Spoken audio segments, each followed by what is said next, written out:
Counsel McDonald. Yes, Your Honor, Nancy Lemcke on behalf of Mr. McDonald. He should be here. He's right behind you. He's behind you. Well, look at you. Hey there, didn't see you come in there. Right here, sir. He is present and sort of at liberty. He's at Casa Grande, where he's being housed pursuant to the sentence he's under. Who's here for the state? Good morning, Your Honor. Karen Mishler on behalf of the state. All right, so I've read all of this, and although defense counsel raised legal issues, the defendant in his petition raised a lot of factual issues regarding his former attorney. And although you alluded to some of them, and I'm talking about defense counsel alluded to some of them, you didn't really repeat them in your supplement. Some of them, and I'll let you guys argue on this, but I certainly assume that as far as his pro se, you're requesting a evidentiary hearing. Well, as to his pro se, to the extent I guess that's necessary with the pro se pleading, quite frankly, Your Honor, I was more focused, although I did incorporate by reference in my supplemental petition the arguments that were advanced by my client pro per in his initial petition. Right. What I'm really focused on and ready to address this morning, or this afternoon I guess I should say, are the arguments advanced in the supplemental petition, because I think that's really where a lot of the critical issues lie, and to that end, I may need to put Mr. McDonald on to fill in a few factual gaps on, I think, maybe 3 of the arguments that I raised in the supplemental petition, and well, the reason, let me stop you. I cannot ignore, unless he waives or withdraws his petition, I can't ignore all of his claims, which means, and certainly the state has argued that several of them are, as the Supreme Court has said, I forget their language, but basically that they're bare, naked allegations. In any event, but there could be an issue on some of them which would require, first of all, would require Mr. McDonald to waive his right regarding attorney-client privilege and bringing in Mr. Mueller. So tell me why I don't see how we can go forward at this point without considering, again, unless he wants to withdraw his entire, his allegations, we need to do that. why don't, to the extent that that the court is concerned with that, maybe if you would give me a few minutes to discuss that with Mr. McDonald, and then you can recall the matter closer to the end of the calendar, and then I can determine with him whether or not he wants to move forward with those. Okay. All right. We'll call it at the end.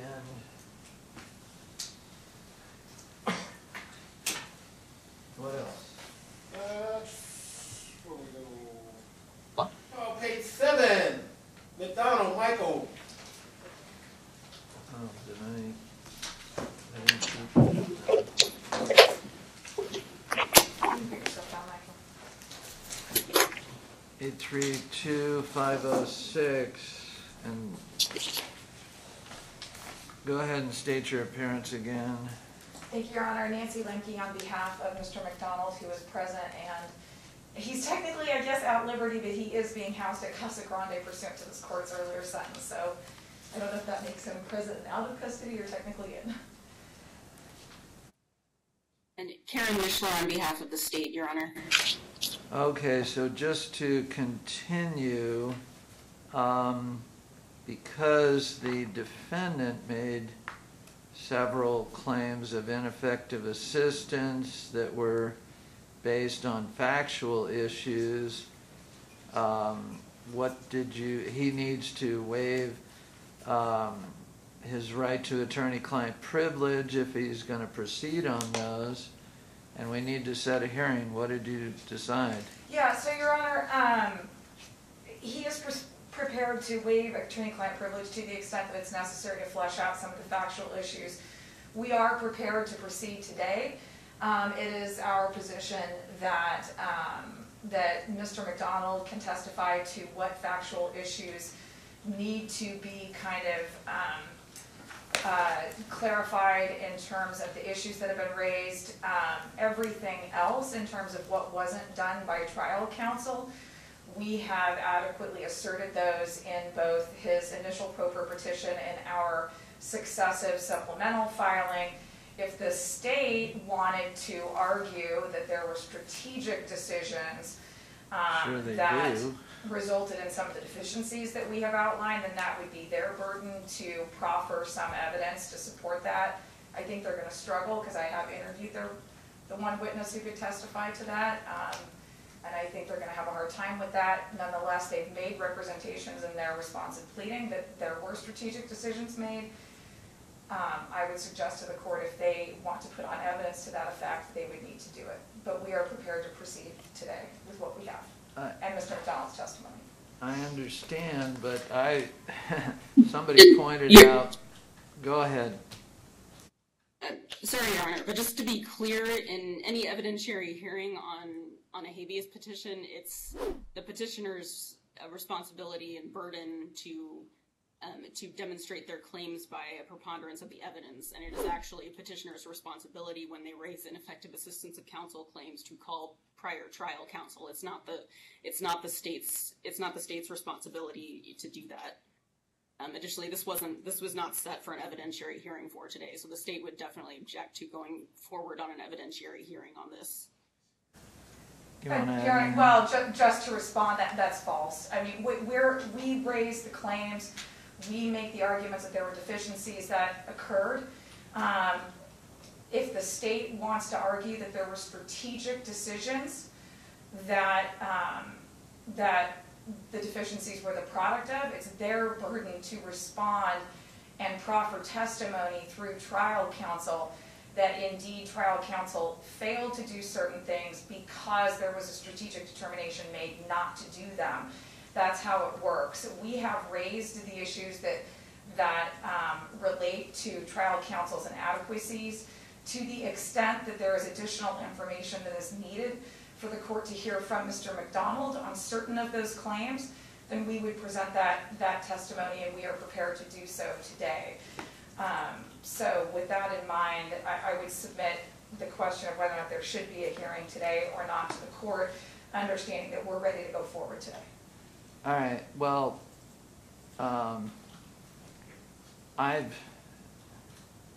not that it's dispositive, but it's always been the petitioner who has brought counsel in, but either way, and certainly, but the point is we do need to have an evidentiary hearing, and I don't want to, as somebody had said while we were doing all this waiting, I don't want to break it up. I think we should, certainly we can, I'm hopeful, get it done in an hour or maybe something to that effect. But in any event, I want to do it all at one time. Mr. McDonald is asserting those claims, and he is going to, and I want to ask him on the record whether he's going to waive his right to attorney-client privilege for those issues to be brought up.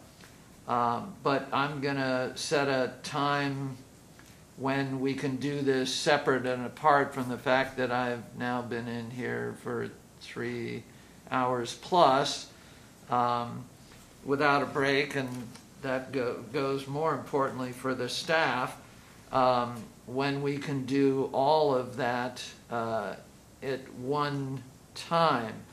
So I will have my JEA set up a time when we can do that.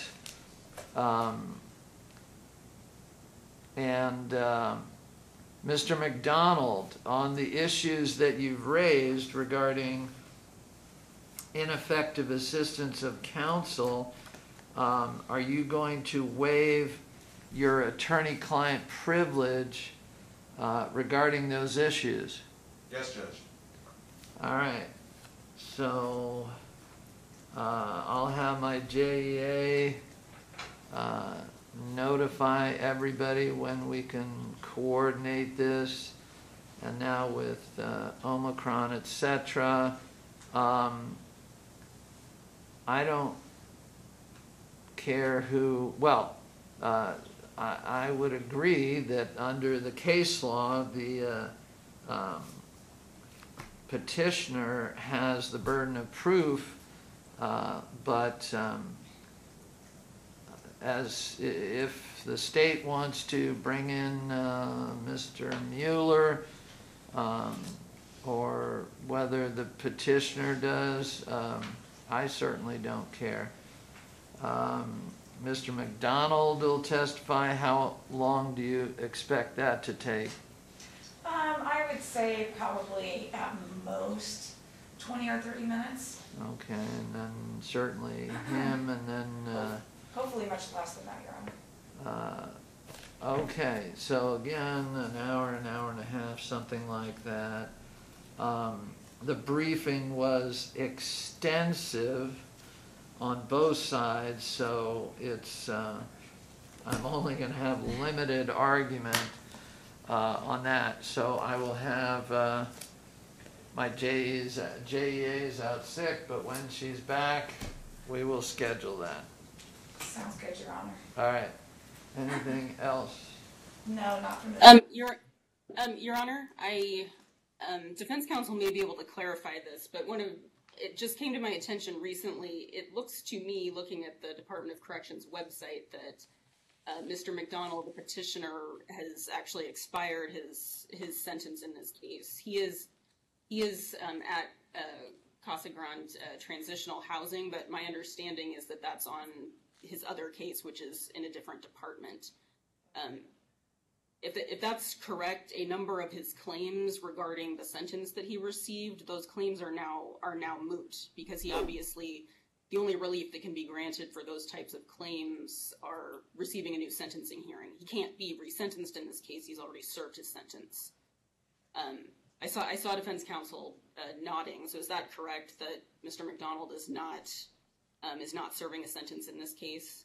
I don't know. I think you definitely, counsel raises a very interesting question. He may be on a second sentence. I don't know, because I haven't looked into that. For my purposes, I just know that he's still incarcerated, and whether or not that vitiates any claims that relate to inadequate sentencing performance on behalf of trial counsel, that counsel may be correct. I simply don't know the answer to that, because I haven't looked into it. If the state wanted to file a motion to dismiss those claims, I would respond in kind, and we could do that maybe before the hearing. Okay. And to be clear, I believe this happened very recently. I'm showing he expired on January 13th, less than a week ago. She could be correct, Your Honor. I just don't know. And one last question. I just wanted to clarify the scope of the evidentiary hearing. Your Honor, are you setting the evidentiary hearing specifically on just the ineffective assistance of counsel claims that were raised in the pro per petition? I believe that's all the disputed issues of fact. Defense counsel raised legal issues that there doesn't need to be any supplementation to the record, unless I missed something. Your issues. And Your Honor, I believe in the pro per. I'm sorry. I just noticed in the pro per petition there were a couple of legal issues, like for example that Mr. McDonald raised. For example, the selective enforcement claim, which not as an ineffective assistance of counsel claim, you raised it as a substantive claim.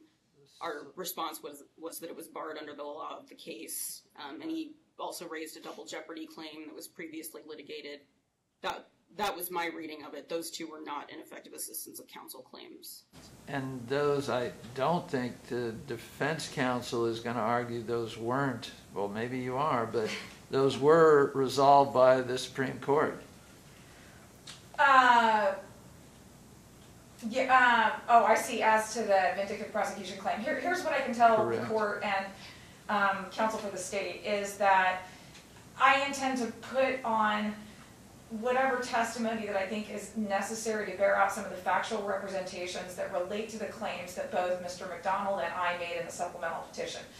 To the extent that there may be mootness issues or whatever regarding, for example, the issue with the sentencing that counsel for the state just brought up, or whether or not a couple of Mr. McDonald's pro per claims had been adjudicated by the Supreme Court, I think that would certainly be something that the court should consider at the time that we are ready to argue to the court following the hearing. But I don't know, whether or not you want to actually deal with those issues right now. I'll deal with them all at the hearing, but I think they're very plain as to those particular the issue the Supreme Court has dealt with. They've dealt with. All right, I'll have it all set up and we'll do it. Anything else? Not from the defense, Your Honor. All right, Ramsey, we done? No, Your That Honor. was it. We are done, y'all. Thank you.